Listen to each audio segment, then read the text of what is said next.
Coming up, in last week's video, I analysed and fact-checked Boris Johnson's resignation speech, the one during which he didn't actually resign. He demonstrated a clear sense of victimhood, that he'd been stabbed in the back by a parliamentary herd of Tory backbenchers. How dare these mere MPs challenge the Brexit cult leader who had personally garnered 14 million votes for himself alone, solo, at the last general election. The true figure was a measly 25,351, but that's narcissistic personality disorder for you. We'll soon be moving on, to coin a phrase. Till then, the distracting clown show of the Tory Beauty Contest will choose a new leader, and to be quite honest, I really don't care which one of them comes out on top. It would be like choosing the least disgusting toilet at Glastonbury. But whoever it turns out to be, in this video I want to look at the real economic crisis facing the new Prime Minister. Stay tuned.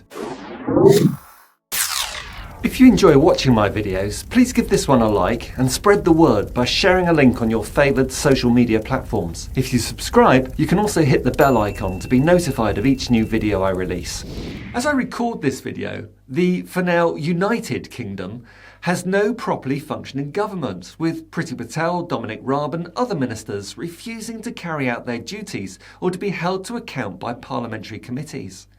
A temporary cabinet has been appointed, made up of friends of Boris Johnson, on the basis of who he wants to benefit from an £18,000 severance package for a few weeks of holding what is effectively an honorary job title.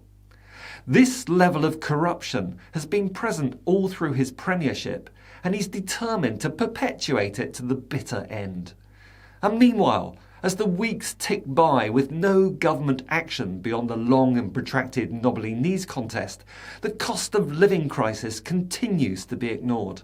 And the October price cap is coming down the road fast, meaning that existing energy bills, which are already way higher than this time last year, are set to rise by an additional 64% just in time for winter, with many households expecting winter fuel bills of over £500 each month. In France, the government is renationalising the energy company EDF, which supplies 69% of France's electricity, at a cost of €8 billion. That's less than the £10 billion our Conservative government wasted on unusable PPE, in many cases supplied by their own donors and cronies. Sure, they're offering a hardship payment of £650 to people on benefits or tax credits, but that won't even cover anywhere near the full increases in fuel costs, and it won't help the millions of people not on benefits and who'll be forced into debt or to having to make a choice between heating and eating. A full-blown crisis, and the Tories choose this moment to have an extended leadership contest over several crucial weeks.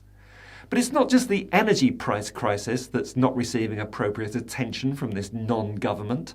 It's also record inflation, the highest consumer prices index ever recorded, thanks in no small part to Brexit.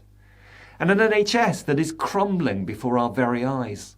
A justice system that is no longer fit for purpose. A rail network riven by industrial unrest, soon to be followed by aviation, nursing and teaching, according to multiple reports. On top of all that, there's the supply chain issues caused by Brexit and the war in Ukraine. And what is the preoccupation of every single specimen in the cat litter tray of the Tory leadership contest? Tax cuts. Or to put it another way, further cuts to essential public services already on their knees after a decade of austerity followed by the pandemic. The government's own Office of Budget Responsibility are now saying that Britain's public finances are on an unsustainable path in the long term. They reckon that without tax rises, the ageing UK demographic, Brexit fallout and worldwide supply chain issues will see a trebling of the national debt burden. Of course, immigration by an economically active, tax-paying younger demographic would go some way to easing this tax problem. But it's hard to see any Tory leader calling for that either. A platform of rising increased taxes and increased immigration would not have gone down well even in your traditional Conservative Party, let alone this current hybrid Conservative stroke UKIP party. All the leadership contenders appear to be standing on basically the same platform of a small state, lower taxes and extremely limited immigration. Policies which are all red meat to the paid-up Tory party membership, but which are all policies that fly in the face of economic reality. These promised tax cuts, how are they to be funded? By adding more debt to the record levels of debt already accrued by the Tories since 2010? Or by adopting stable owner Nadeem Sahawi's plan to cut all government departments' funding by 20%, including the cash-strapped health and social services, the crumbling justice system, and the defence budget during a land war in Europe? How fantastic. Or then there's the idea proposed by some of the contenders that we should use the great Brexit dividend to finance the tax cuts. Now, I'd imagine that regular viewers of this channel don't need me to point out the rather obvious flaw in this idea. There is no Brexit dividend. Rather, Brexit has contracted the UK economy, compared to a doppelganger economy, to the tune of £800 million each week and counting. While Brexit has also reduced the number of foreign investment projects in the UK by around 18%. I don't hear any of the leadership contenders talking about this. On the contrary, they're all doubling down on Brexit. At the same time that poll after poll suggests a clear majority of the British public would now vote Remain if they had their chance again. I wonder why it is that for the Brexiteer majority within the Parliamentary Conservative Party, it was so important to have a leader that was a fully paid up member of the Brexit cult. But then Lord Heseltine said last week, if Boris goes, Brexit goes. And I think that is exactly what the current Parliamentary Tory party believes, now purged of its moderates and pro-EU voices, because they know that on the bare economic facts, Brexit makes no sense beyond something fish, something sovereignty. So a new leader who was not part of the cult would of course take steps to try to reverse the worst aspects of Brexit at the earliest possible opportunity. Brexit has meant that the worldwide economic crisis is being felt even worse here in Britain.